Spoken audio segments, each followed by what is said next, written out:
Bahujan Samaj party की ओर से 2012 में मुख्यमंत्री के तौर पर अपना कार्यकाल पूरा करने के बाद मायावती उत्तर प्रदेश की सरजमी पर अपनी जमीन तलाश करने में नाकामयाब रही है। पिछले 2 विधानसभा चुनावों में बसपा उतना अच्छा नहीं कर पाई है। 403 सीटों वाली यूपी विधानसभा में बसपा 2012 के विधानसभा चुनाव में 80 और 2017 के चुनाव में 19 सीटों पर सिमट गई।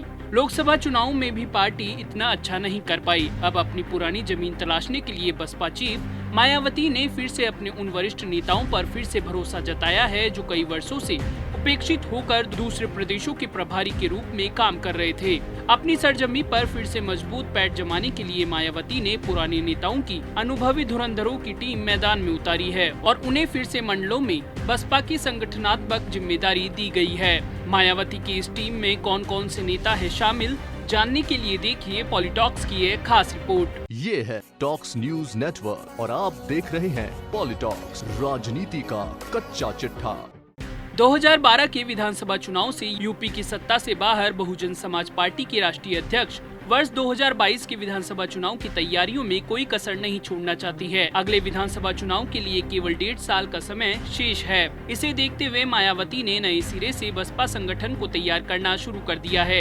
यही वजह है कि मायावती बसपा को यूपी में दोबारा खड़ा करने की मंशा लेकर आधा दर्जन से अधिक बार संगठन को बदल चुकी है। मायावती ने कई मंडलों पर सेक्टर प्रभारियों की व्यवस्था समाप्त कर मंडल स्तर पर मुख्य सेक्टर प्रभारियों की तैनाती की है। इसके अलावा मंडलों को 2 हिस्सों में बांटकर उनमें से अलग अलग सेक्टर प्रभारी और जिला स्तर पर भी सेक्टर प्रभारी तैनात किए हैं। लखनऊ मंडल के लिए बसपा विधान मंडल दल के नेता लालजी वर्मा, एमएलसी भीमराव अंबेडकर, शमसुद्दीन राइन और राजकुमार गौतम को मुख्य सेक्टर प्रभारी बनाया गया है। ये सभी मुख्य सेक्टर प्रभारी मंडल की सभी संगठनात्मक गतिविधियों पर नजर रखते हुए बसपा की मजबूती के लिए काम करेंगे। इनकी सहायता के लिए लखनऊ मंडल में 3 जिलों पर अलग अलग 2 टीमें होंगी। पहली टीम में लखनऊ, उन्नाव और रायबरेली शामिल हैं। इन 3 जिलों में महेंद्र सिंह जाटव, विनय कश्यप और सलाहुद्दीन सिद्दीकी को सेक्टर प्रभारी के रूप में तैनात किया गया है। इसी तरह हरदोई, लखीमपुर खीरी और सीतापुर के लिए दूसरी टीम बनाई गई है। इस टीम में डॉक्टर विनोद भारती, रणधीर बहादुर और अखिलेश आम्बेडकर सेक्टर प्रभारी बनाए गए हैं। पूर्व प्रदेश अध्यक्ष राम अचल राजभर को प्रयागराज मंडल के मुख्य सेक्टर प्रभारी की जिम्मेदारी दी गई है। इन सभी नेताओं को बूथ पर बसपा के संगठन को मजबूत करने के साथ बीजेपी सरकार की नीतियों के खिलाफ लोगों को जागरूक करने का निर्देश दिया गया है। बसपा के एक राष्ट्रीय महामंत्री बताते हैं कि मायावती ने सभी सेक्टर प्रभारियों को गांव में रात गुजारकर दलितों, पिछड़ों के साथ संवाद बनाकर उन्हें भाजपा सरकार की गलत नीतियों की जानकारी देने और उनसे बसपा के बारे में फीडबैक लेने का निर्देश दिया है ताकि पार्टी अपनी अगली रणनीति तय कर सके।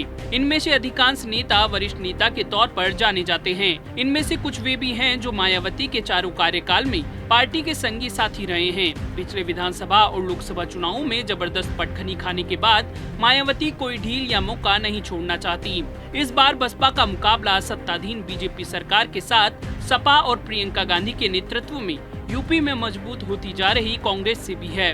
माना यह भी जा रहा है कि प्रियंका जिस तरह आगे बढ़कर कांग्रेस का नेतृत्व कर रही है वो योगी के बाद नंबर 2 नेता बनकर उभर रही है। ऐसे में मायावती का सीधा मुकाबला प्रियंका गांधी से ही हो रहा है।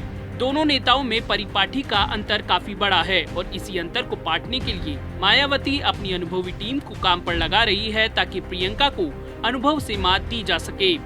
पॉलिटॉक्स ब्यूरो, उत्तर प्रदेश।